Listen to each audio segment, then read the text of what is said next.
Welcome to the Starculus version of exam prep for the Algebra 1 STAAR end of course exam. My name is Mr. Stark. I'll work through each question on the exam released from 2021. And I'll do that succinctly and efficiently, but in such a way that the major concepts that you need to answer each question will be illuminated. No bells and whistles, no long introductions or conclusions, just exam prep. So let's get started. Here's the first question of the exam. And if you're like me, you'll jump right in and try to answer that question.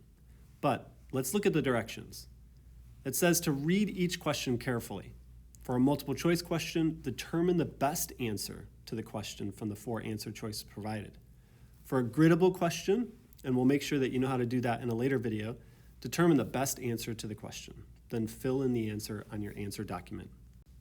You might be quite familiar with these directions, and they might seem quite obvious to you.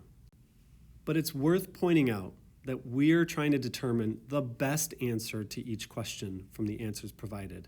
There might be a question where you have to approximate something, and we're really looking for the best answer. There might be another answer that is good, but not the best.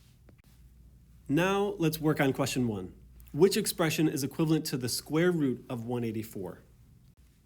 One approach that we could take to this question is find all the factors of 184. In other words, create this factor tree based on one number that we know is a factor of 184, like 2 or 4. I would like to point out, though, that it's really helpful to know your perfect squares from 1 to 10. So let's write those out.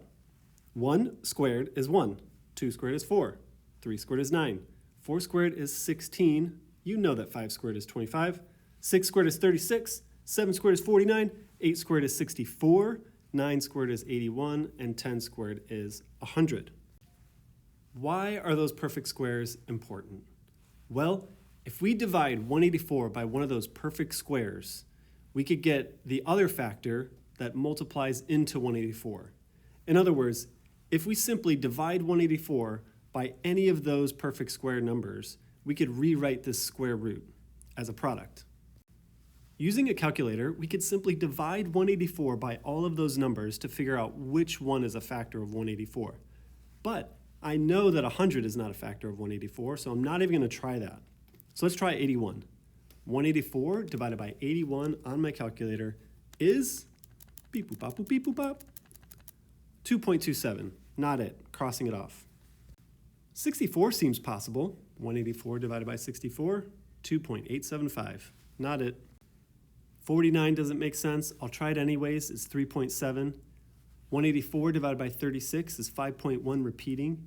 184 divided by 25, that can't be it because it's 25. 5 times 5 will end with a 5 or a 0. 184 divided by 16, it seems like it'll work, but it's 11.5. Kind of close, actually. 184 divided by 9, I don't think so. 20.44444. 184 divided by 4 is 46. Aha! 4 times 46 is 184. Here's the big idea.